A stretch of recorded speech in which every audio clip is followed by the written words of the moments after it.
Bonjour, mon nom est Marilyn Pellerin, bienvenue au programme Artiste. Aujourd'hui, je vous enseigne comment adapter votre maquillage selon la morphologie de votre modèle. Les formes du visage sont souvent atténuées par, entre autres, les images de caméra, comme la photo, la télévision, mais également quand la lumière est plus basse, comme pour un maquillage de soirée, et aussi la distance que l'on voit un visage, comme pour une pièce de théâtre ou lors d'un spectacle. Alors, c'est pourquoi qu'en maquillage professionnel, on va toujours rehausser les traits du visage en appliquant plus d'ombre et plus de lumière. Notre forme de référencement est toujours un ovale. Alors, on doit, à prime abord, étudier la tendance géométrique d'un visage. Ça peut paraître un peu complexe parce qu'on n'a jamais un carré parfait, un rond parfait. On peut même avoir deux tendances géométriques dans un même visage. Je vous donne l'exemple d'un haut de visage plus carré et d'avoir le bas de visage plus rond. À ce moment-ci, on doit créer le modelage en conséquence.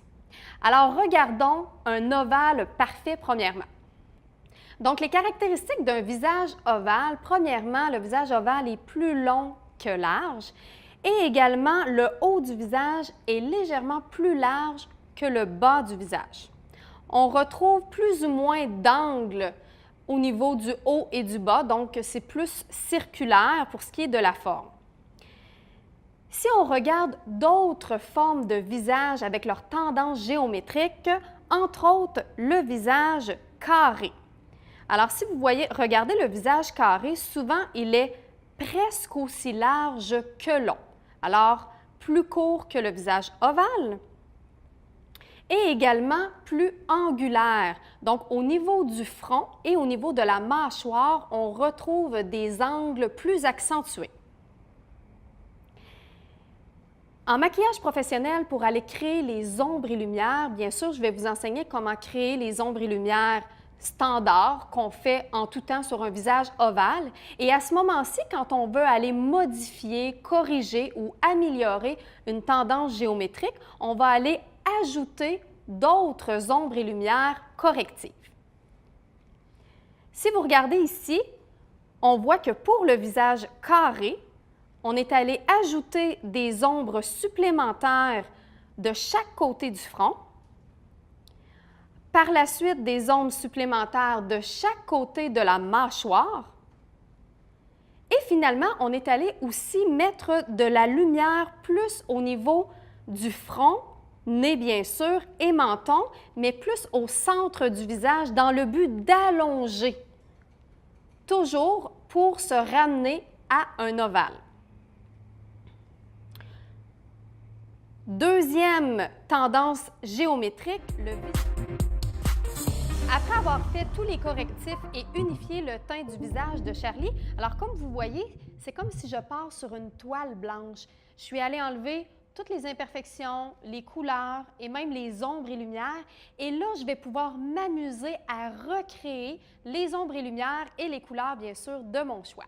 Donc, vous pouvez prendre des couleurs. Il y a plusieurs compagnies professionnelles qui créent des poudres de modelage pour sculpter le visage. Alors, vous avez des couleurs plus cendrées, plus rosées pour les visages ivoire clairs.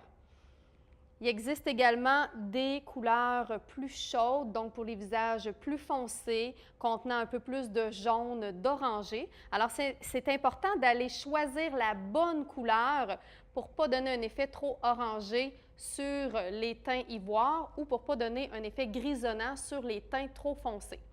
Dans le cas de Charlie, je vais prendre la première palette ici qui est conçue pour les teints plus pâles, plus ivoires.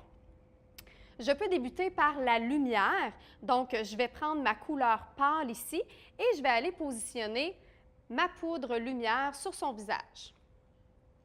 Donc, deuxième chose, je veux analyser l'espace de la paupière mobile, les yeux ouverts, et l'espace de l'arcade sourcilière. Alors, l'arcade sourcilière devrait toujours être le double de la hauteur de la paupière mobile, les yeux ouverts. Alors, quand vous regardez ici, on voit que sur les yeux de Charlie, j'ai une arcade sourcilière un peu plus grande que le double de sa paupière mobile. Si on regarde d'autres corrections morphologiques qu'on peut faire, alors, premièrement, ici, vous avez un œil globuleux. Alors, les yeux globuleux, principalement, ce qui les caractérise, c'est d'avoir une paupière mobile très grande, presque aussi grande que l'arcade sourcilière. Dans ce cas-ci, qu'est-ce qu'on va faire? On veut aller rétrécir, on veut creuser, on va ajouter plus d'ombre sur la paupière mobile. Et si on a vraiment aussi un aspect plus volumineux sous l'œil, également, même chose, on applique de l'ombre. Deuxième